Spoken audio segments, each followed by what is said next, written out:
It's great to welcome back to the program today Sam Harris, who's a neuroscientist, philosopher, New York Times bestselling author, host of the Making Sense podcast, and also creator of the Waking Up course. Sam, I don't know exactly when you were last on. I think it's been a year and a half, quite frankly, and at least. Yeah, And so many things have happened since then, including things totally you've weighed in uneventful. on.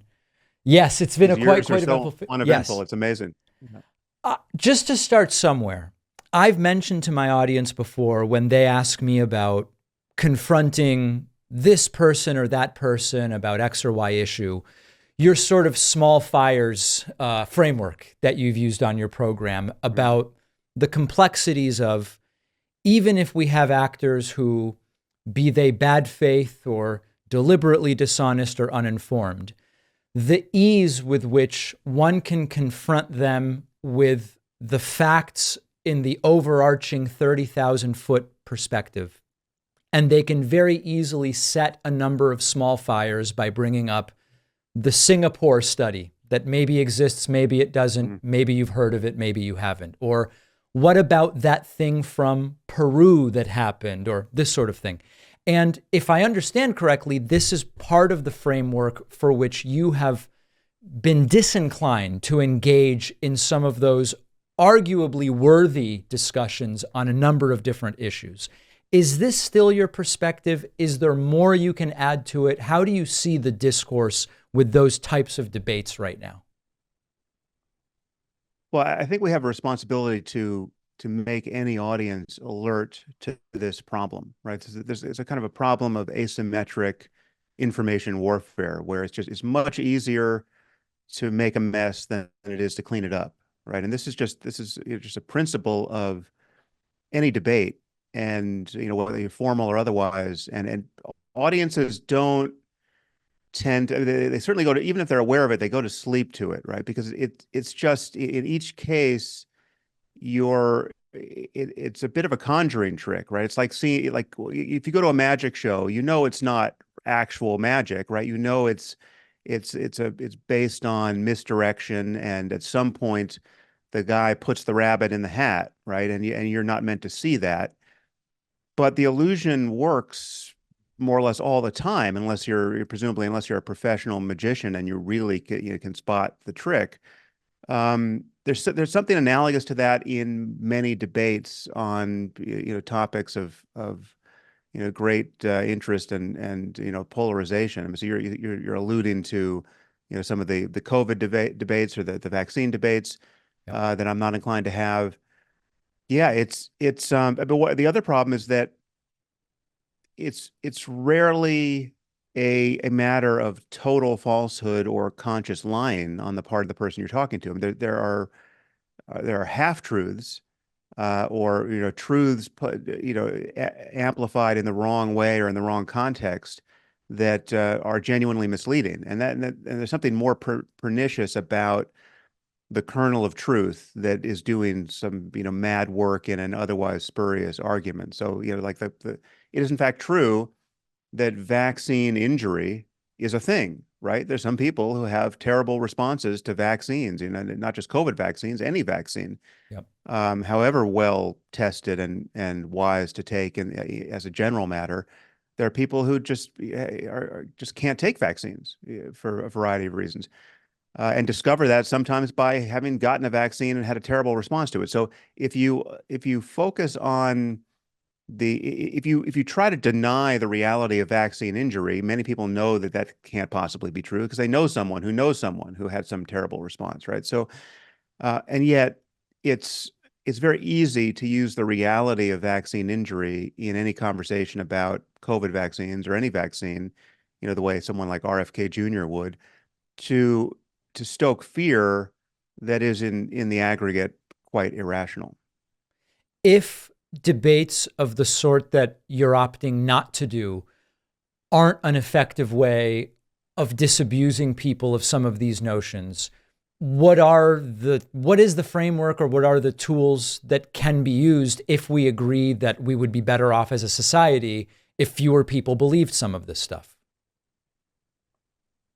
Well, I'm not saying categorically that debates are never the right thing. So for instance, I wouldn't say that absolutely no one should debate a person like RFK Jr. I just don't think I'm the person to do it. And I think the format would really have to be um, thought out well in advance. And it's because it does require, again, because it's so asymmetric, because someone can just hit you with a blizzard of detail, which is, in its, main points, a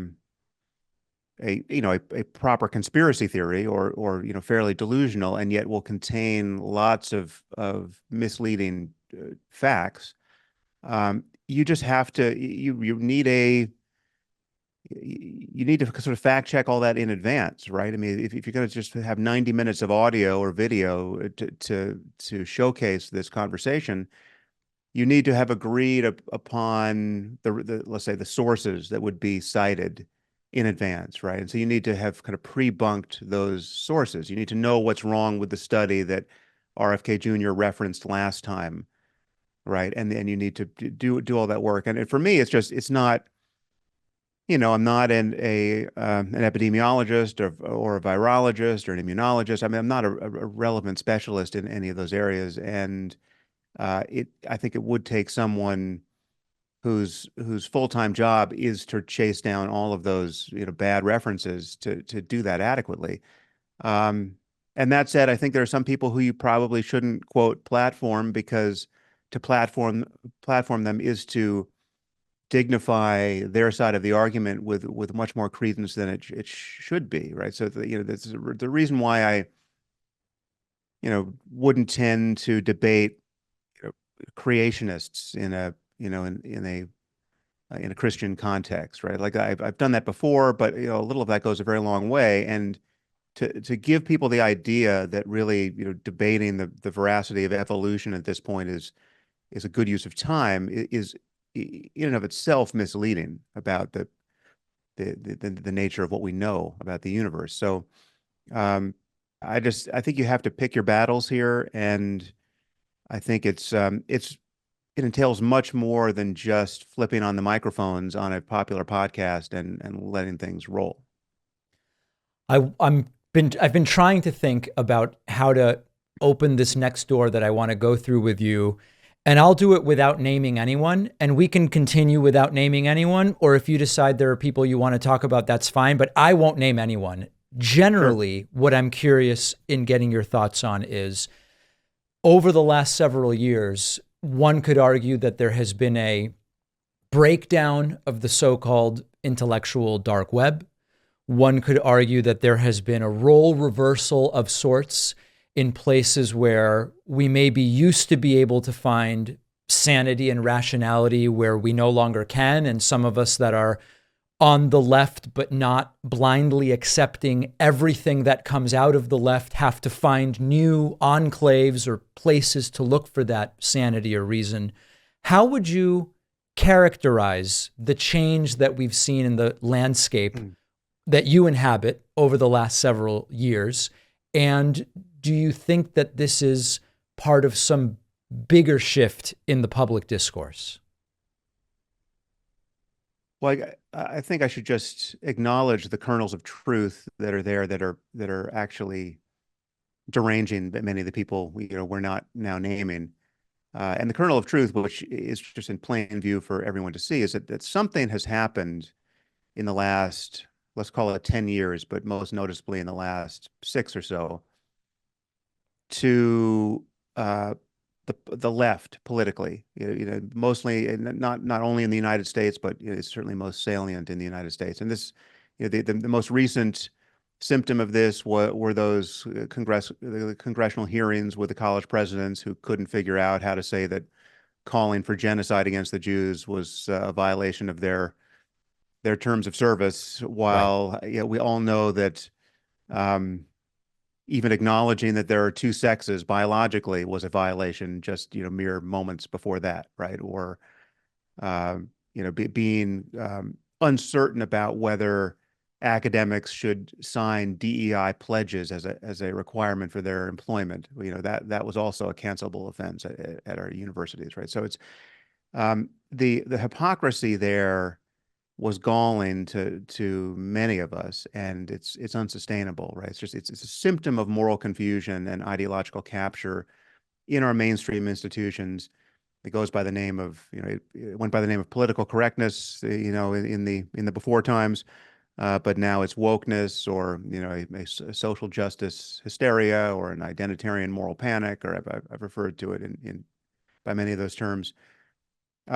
There's a problem with all of this, and the question is what to do about it. Now, what many of these people in the IDW have thought to do about it is to focus on it to the exclusion of everything else, right? And to not acknowledge the monstrosity of Trumpism that stands at their backs, right? That the populist lunacy on the right that is certainly by some measures quite a bit more dangerous than anything we're seeing on the left. Now, I tend to keep both of these grotesque objects in view all of the time, and I'm by turns more or less concerned or more or less animated by one of them, right? So I have spent a lot of time focused on the problems of the left, and I've spent a lot of time focused on the problems of the right.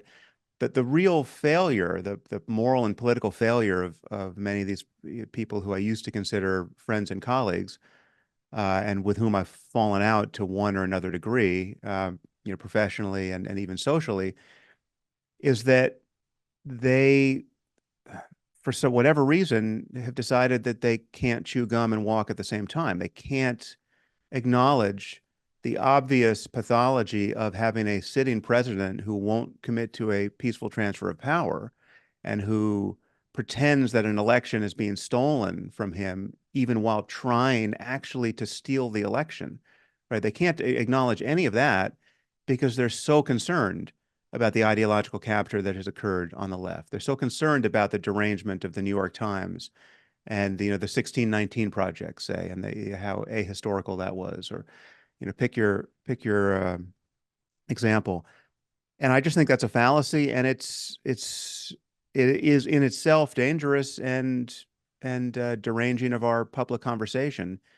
Um, and I think in some of these cases, the reason for this myopia is really inscrutable, and in others, it's probably, there's an obvious business model there. I mean, there's this phenomenon of audience capture where people begin to cater to a signal they detect in their audience.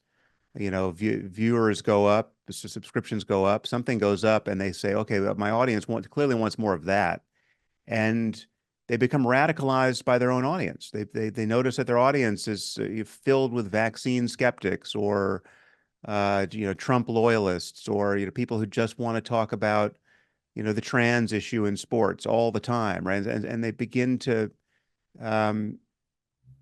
to cater to that and pander to that, and then that is the very nature of what it is to sell out, right? And so there's some of that too, and I haven't diagnosed it in each case, but it's all it's something that I can't really interact with now in a comfortable way, because in certain cases it's just starkly unethical, right? I view several of these people as having lost their integrity, and and that matters. I don't want to put words in your mouth, but I'm curious if we would be able to sum up for the audience who may not listen to your podcast, how you might relate the relative significance of these different elements. I'll give my view maybe, and then you tell me where you are relative to that. Sure. I see the motivations for DEI, what is called wokeness, and social justice as worthy motivations, which have been Yeah. taken to extremes that have perverted these movements. And I don't lose sight of the fact that there is also this gargantuan monster next to it, which is that the modern Republican Party would be glad to destroy and end democracy altogether. And I want to keep that relationship in mind as I choose to what degree do I talk about these different issues. Where are you relative to that? Yeah. Yeah, I totally agree with that. The one piece I would add, which accounts for why I have spoken about the pathology on the left so much, is that there really is an asymmetry with respect to the cultural capture of this ideology. So, I mean, Trumpism is incredibly dangerous. It is, the first time in my lifetime I've really worried about the fate of American democracy, right? It really seems like it's possible, it's conceivable that we could lose it under the shadow of this thing. So it's a huge problem, right? But it is in some strange way still a fringe problem culturally, or at least culturally with respect to the institutions I care about, right? So when you look at the high status institutions in our society, the best universities, the best media properties, the Fortune 500 companies, the what is it that people in Silicon Valley or in Hollywood, or I mean the people who make culture, right, for the most part, what do they believe?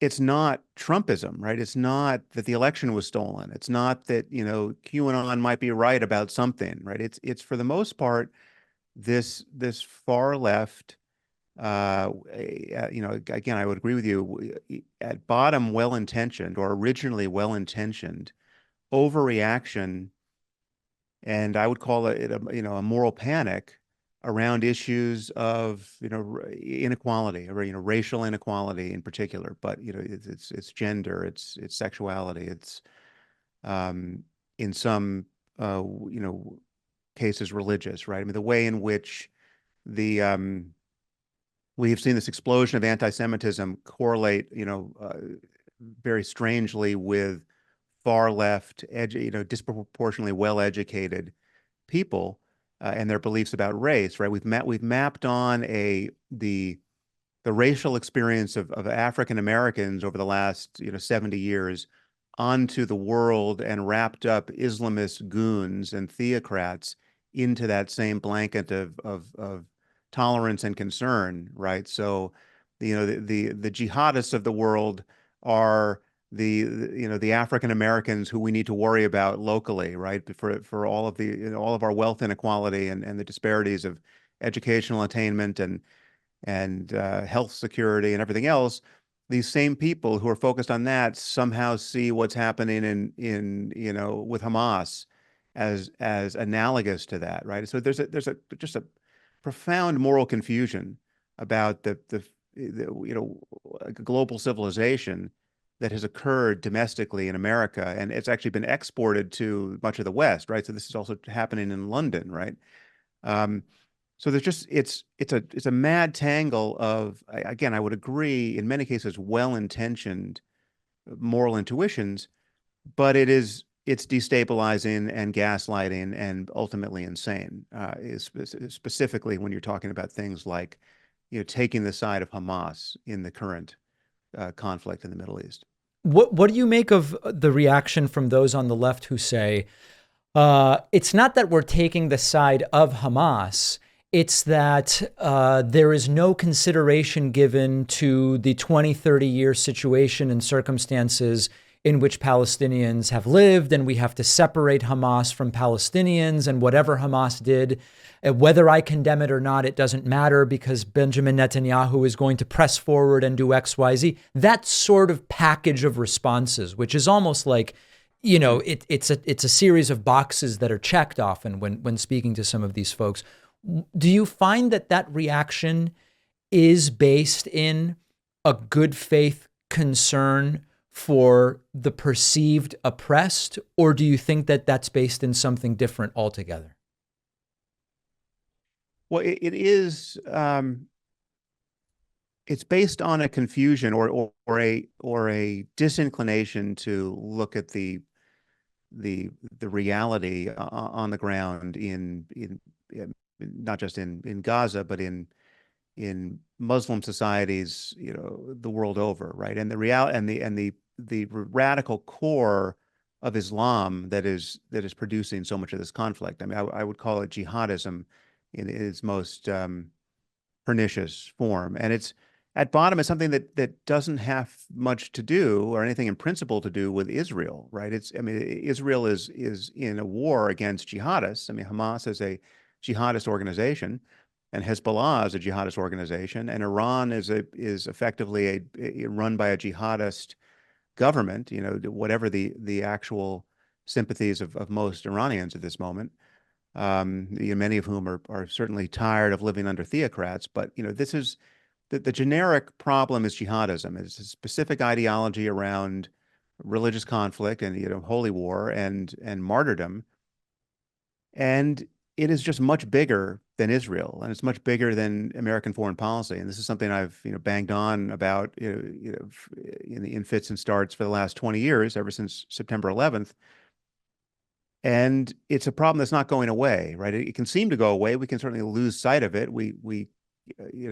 There are bright, shiny objects that capture our attention, and we forget about it, like something like Trumpism, right? It's like it takes up all of our oxygen, and we don't notice the problem of jihadism until a dozen people get murdered in the streets of Paris, say, right? To shouts of Allahu Akbar. But it's a problem that has not gone away, will not go away until 2 billion Muslims decide that they can't support it in any form, right? And they have to anathematize it and really treat it like the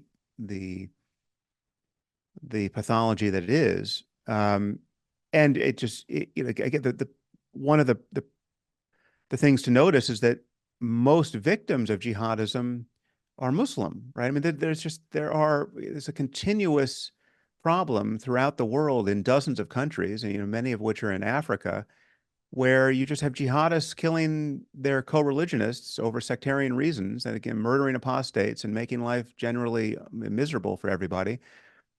And we just don't pay attention to it. We don't think about it. I mean, Right. Boko Haram in Nigeria is using child soldiers as suicide bombers, right? Who cares, right? We don't pay attention to it. It doesn't affect us. And yet it take 5 minutes to explore the details there.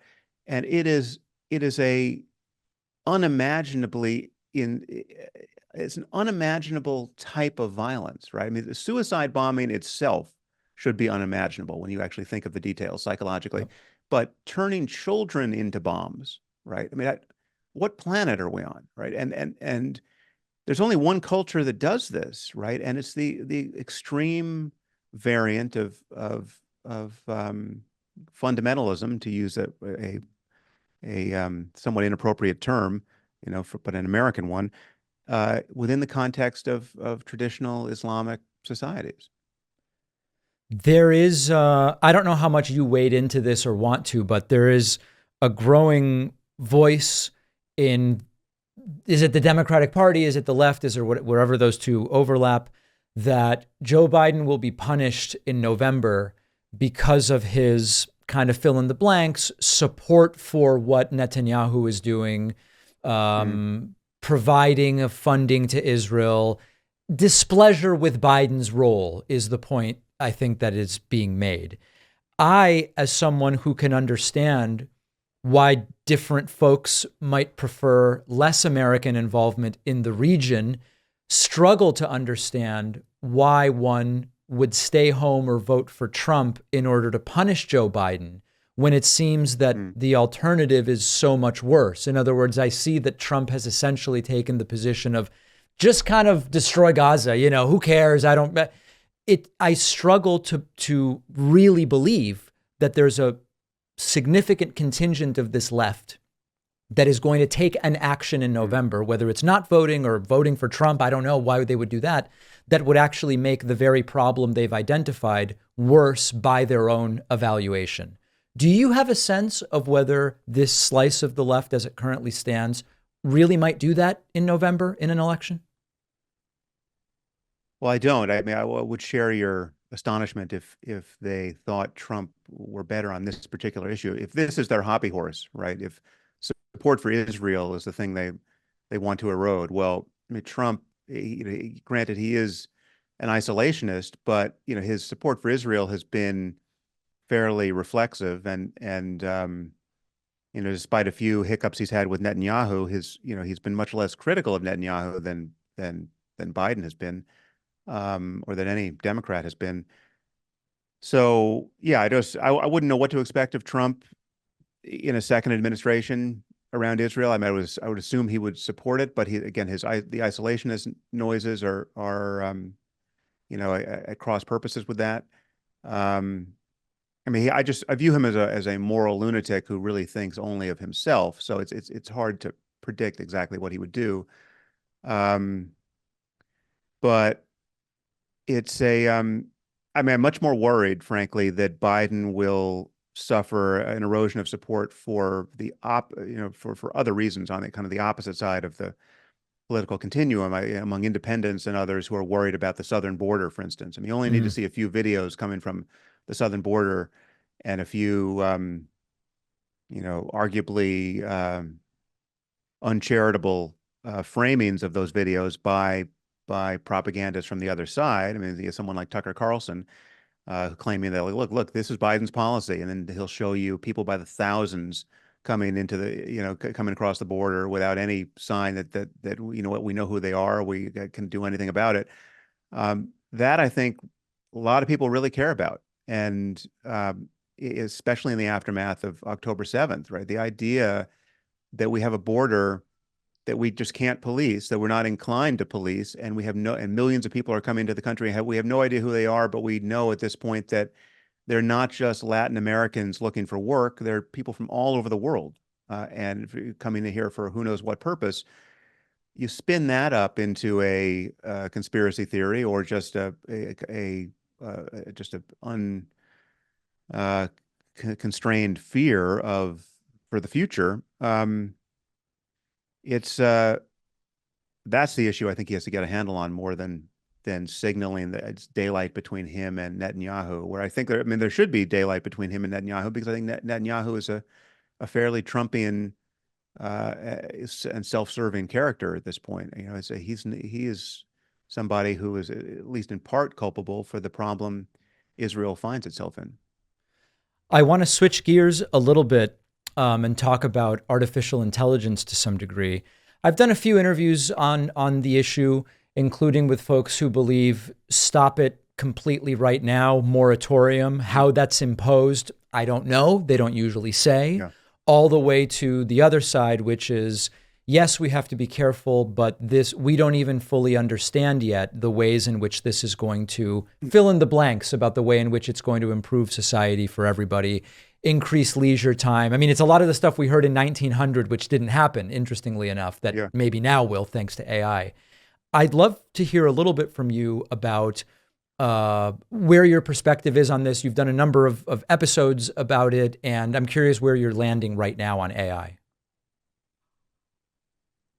Yeah, well, my views about it really haven't changed. I mean, I think we've seen progress in it that has surprised more or less everyone. So we're here sooner than I was expecting, frankly. I don't know what I was expecting. I mean, my argument for our being concerned about AI really wasn't anchored to any kind of timeline. I think I gave my TED talk on this topic in 2016, and I think it was about 2014 or 15 where I first became cognizant of the issue and worried about it. I mean, like more or less everyone had thought we hadn't made much progress. Then all of a sudden, the rumors of progress were, unignorable with the breakthroughs that DeepMind made with chess and Go and AlphaFold and then yeah, I mean this has been it's been quite thrilling on one level. If you're at all hopeful that we can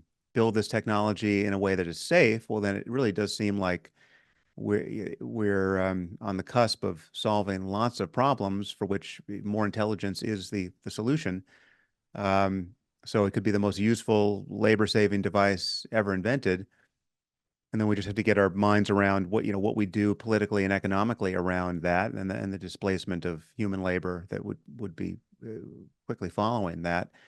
But I do worry, and I think many people much closer to this work are similarly worried that we're in a situation where the incentives are aligned so as to produce a catastrophic outcome if we make sufficiently quick progress, right? I mean, we're in an arms race condition, and an arms race is not the condition you want to be in to incentivize the cautious, ethical deployment of a technology which it seems you sort of have to get right on the first try, right? I mean, we can't birth a digital god that is more intelligent and more competent than we are, that is unaligned with our interests, and then we have to find ourselves in the position of negotiating with that thing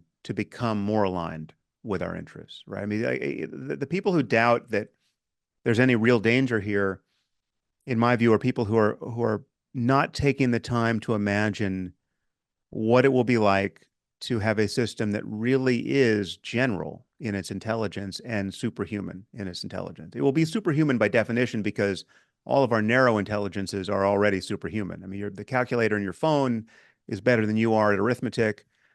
It's, the facial recognition and speech recognition and emotion recognition and all these piecemeal capacities we're building into AI at this point. Once they become, and all of them have become, better than we are at those tasks.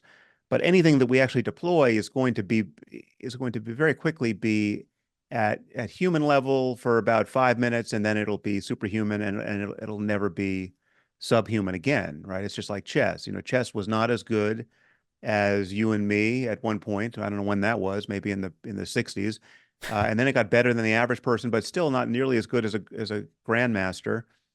And there was some moment of human vanity that was allowed to thrive for, I don't know, a decade and a half, where these grandmasters imagined that they would always be better than chess engines. But then we had Deep Blue and beyond. I think the last time I spoke to Gary Kasparov about this, he still was imagining that human computer teams, the so-called cyborgs, would be better than any computer. And I bet him, I don't know, I don't think we bet any money on it, but it was just obvious to me that was going to expire eventually, because at a certain point, once the machines get good enough, human beings can't help but just add noise, right? I mean, just the monkey in the conversation is the dumb agent in the conversation, and you get him out of there, and you just let the machine do the work, right? So that's going to, I don't know if that's true now with chess. I have to think it's, if not now, it'll be next week. But at some point, once you admit that human cognition, everything we care about in terms of intelligence and its capacities to do work in the world, is just a matter of information processing, and it doesn't matter what sort of system that information is processed in, well, then you have to admit that if we just keep making progress, it's just a matter of time before everything we care about cognitively can be implemented in our machines at a level that is superhuman. And then you have to just do the very short work of imagining what it will be like to be in relationship with an agent of that kind, right? Again, an agent that does not make human level mistakes. I mean, it's not to say that it would never make any mistake, but it's just an agent that is effectively the smartest person you have ever met and the fastest thinker you have ever met, and it's got real-time connectivity to the totality of human and machine knowledge every second of its life, right? It's hooked up to the internet. It knows everything we could possibly know, and it knows it instantaneously. And every time it gets better, every copy of it gets better, and it never gets worse than that. It's the worst version was the one you had yesterday. And it's self-improving, and it writes better computer code than any human, and it can do that to its own source code. And we let it do that because that was the way to make it better in the first place, right? And it was getting better and better and better, and now it's unaligned with us. And to say it's unaligned, which is to say that it's got goals that we wish it didn't have, right? It suddenly starts doing things that are not in our best interests, and we say, no, no, no, wait a minute, we don't want you. We stop doing that, and now we're negotiating, right? Now, because we don't have complete. This thing is embedded in everything we care about. It's the thing that we rely upon to keep our economy stable and to fight our wars. And I mean, like, just how much have we ceded over to the control of these systems, and how united have they become under this thing? And now you're in the world of science fiction, talking to a machine that, whether it's sentient or not, certainly seems sentient because we built it in that way. where it's completely aware of our emotions and can cater to them and can cajole us and can talk in, Scarlett's voice. And I mean, it can do anything, right? Because we've integrated it with everything. That's that's the potential problem, because the potential problem is that in the space of all possible minds, all possible superhuman minds, certainly most are not perfectly aligned with human well-being, just as our minds are not perfectly aligned with the well-being of lesser creatures that we barely take notice of, right? And so like, and again, this is not the cartoon version of Terminator is not what you need to imagine here. It's not that a super intelligent AI would spontaneously become malevolent and want to kill us. It could just, again, not be aligned in such a way that it could have goals that were unforeseeable by us, because that's what real intelligence is. I mean, certainly real superhuman intelligence is the kind of thing we can't foresee how it's going to evolve and change, and what kind of instrumental goals it might develop. Um, and we in the same way that all these species that we destroy casually have no idea what we're doing and what we're up to and why we're doing it, and we can even seem to be their friends for the longest time, but then suddenly do something that's antithetical to their interests. I mean, the example I would this is kind of a weird cartoon, but it sort of gets at the nature of the problem. You could imagine if dogs invented us, right? You have a species of dogs.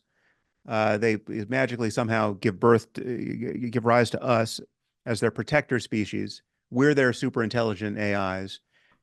And for 10,000 years, it really works out pretty well, right? I mean, we spent a lot of our resources taking care of our dogs. I mean, we mistreat some dogs, obviously in experiments and elsewhere, but leave that aside. For the most part, for most dogs, most of the time, human beings are great. We procure them food, we wash them, we walk them, we just, we love them as nearly as much as our own children. Um, and yet they have no idea what we're really up to and what we care about and what we're paying attention to most of the time. You're staring at Right. your computer, your dog has no idea what you're doing. And yet you go take it for a walk, and it seems to work out great. Now, if something happened, if we have a xenovirus that's jumping from dogs to humans and is 90% lethal. And so now we're suddenly in a situation where we recognize that our pets are going to kill our kids, right? Because, through no fault of their own. And the only solution, the only real effective solution, and we agree about it, is that we just have to euthanize our dogs, right? Like we have to start over. It's an emergency. This has to all happen on a Thursday. Now, obviously, there'll be some holdouts, but what's really going to happen is suddenly, from the dog's point of view, all of these human beings that have loved them with all of their for thousands of years are just going to wake up one morning and start killing them. Right now, for reasons they can't possibly understand, could never be made to understand. Right. So, it's a cartoon example, but what it gets at is the consequence of much, much greater intelligence is that you can have priorities. Suddenly, you can have priorities that weren't there the day before, that the lesser species can't possibly know about, right? The logic will be, by definition, inscrutable. And yes, some people will argue that our machines could never, there's no possible super intelligence that could get that far away from us, because Right. we're some kind of universal Turing machine that really can, in the limit, understand everything. I happen to, somebody like David Deutsch, the physicist at Oxford, is a champion of that kind of view. I'm skeptical of that, largely just for practical reasons. Like, you'd have to imagine us merging with the machines to some considerable degree to be able to keep up with them in that sense. And, whether that's going to happen or not, you have to imagine getting this stuff literally stuck into your head as a cyborg technology. I'm not especially boosterish on that at the moment, but the the general picture is one of building something more competent, more powerful than we are, that it ultimately can improve itself, right? And that's a crucial step that we make at our peril, I think. Um, and yeah, again, then you're in a relationship, and then any negotiation begins to look like a chess game you can't win, right? I mean, like, it's like and to just the idea that we're going to constrain this technology once it is again fundamentally general and more powerful than we are, um, it's somewhat analogous to saying, okay, we'll play chess harder, we'll beat it with chess, we'll just if it really matters, we're just going to play our best chess and we're just going to beat this thing, right? There is no way of playing chess hard enough at this point to beat the best chess engine. Right. It just isn't, right? In terms of the practicalities of how some of these things could affect our democracy and elections, and this is the last thing I'll ask you about. We saw last week a robocall go out in New Hampshire, sounded just like Joe Biden. It wasn't. And there's, as far as I know, the culprits have not yet been found. Mm. Someone took one of my videos and cloned Tucker Carlson's voice and republished it as a Tucker Carlson video. It genuinely sounded Right. like Tucker Carlson, even to me, until I said, there are some speech patterns in there that I recognize for myself. And I looked and it was verbatim my video, but it was Tucker Carlson-ized. Right. In Right. terms of the Yeah. practical impact in the immediate next 18 to 24 months from some of these tools on elections, how worried are you? Yeah. So now you're citing a very different class of problem, right? Yes. With AI and with, just our technology generally. Um, and it's a much nearer term problem because it is here. And in and of itself, it's it's well worth worrying about, right? So when you look at the way in which AI uh, supercharges the problem of fraud and cyber attack and the misinformation on social media and conspiracy thinking, all of that is just the QAnonification of our whole world, right? Right. And the more compelling it gets, the scarier it gets. And once we cross over into a situation where it's not just cute fakes that we detect and then laugh about, right? But it becomes undetectable by us and even possibly by AI. I mean, I think there may be an asymmetry here which we can't get over, which is that the the AI that allows for fraud is going to always outrun the AI that allows for the detection of fraud. Right. And digital watermarks and other measures may be insufficient to deal with the provenance of to make the provenance of all information always obvious. Um, and again, I certainly do not consider myself an expert on those topics. I'm just I'm a consumer of journalism there as everybody else. But I think there are reasons to worry. It certainly sounds like there are reasons to worry that some of these problems might be insoluble. Um, so then we're living in a world where anyone, for whatever sinister reason, can just, whether they're Steve Bannon or anyone else, can just whip up a totally compelling piece of film footage to any purpose, Right. right? Just give me a 30-minute documentary that proves that, 40% of the people coming across the southern border are jihadists, right? And show me the translated Arabic and the speeches made by members of Hamas, and just give it. This needs to look like a frontline documentary, and it's all on this topic. And you spend 2 weeks, with the most powerful creative AI, 2 years from now, on that topic. Is that going to be is it going to be even detectable that that's a fraud, right? I don't know, but what does that do to us politically? I mean, I think we're already seeing the leading edge of that problem, where even in the absence of compelling deep fakes, you have people fully siloed into their own information bubble, and they're just not disposed to come out, right? They have enough self-confirming misinformation to keep them there forever, Right. effectively, right? Whether it's the anti-vax thing, or it's the QAnon thing, uh, or it's on the left. Racism is worse now, really, than it's ever been, or we've made no progress, right? I mean, like you can spend once you get enough narrative gravity on your favorite polarizing topic, you can find confirmation of your most cherished views endlessly online. Based on who you follow on social media, based on the diet of Substack newsletters you consume, the podcasts you consume, and you achieve a kind of escape velocity from everybody else. I mean, we're all sort of redshifted now, where the universe is, every galaxy is receding from every other informationally, and it's accelerating. And um,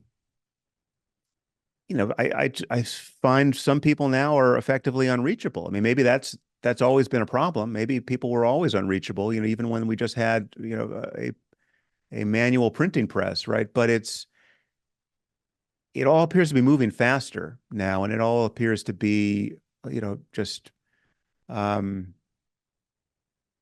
things are hard. It's a paradox. We have more access to information now. It should be easier now to disconfirm a lie than it's ever been, and yet lies and half truths are propped up by just an ocean of digital um, misinformation and disinformation and confirmation bias, and every other cognitive problem, and it just there's functionally there's an unlimited amount of it now, and you can, once you go down one of these rabbit holes, you can literally stay there forever, and that somehow seems new to me.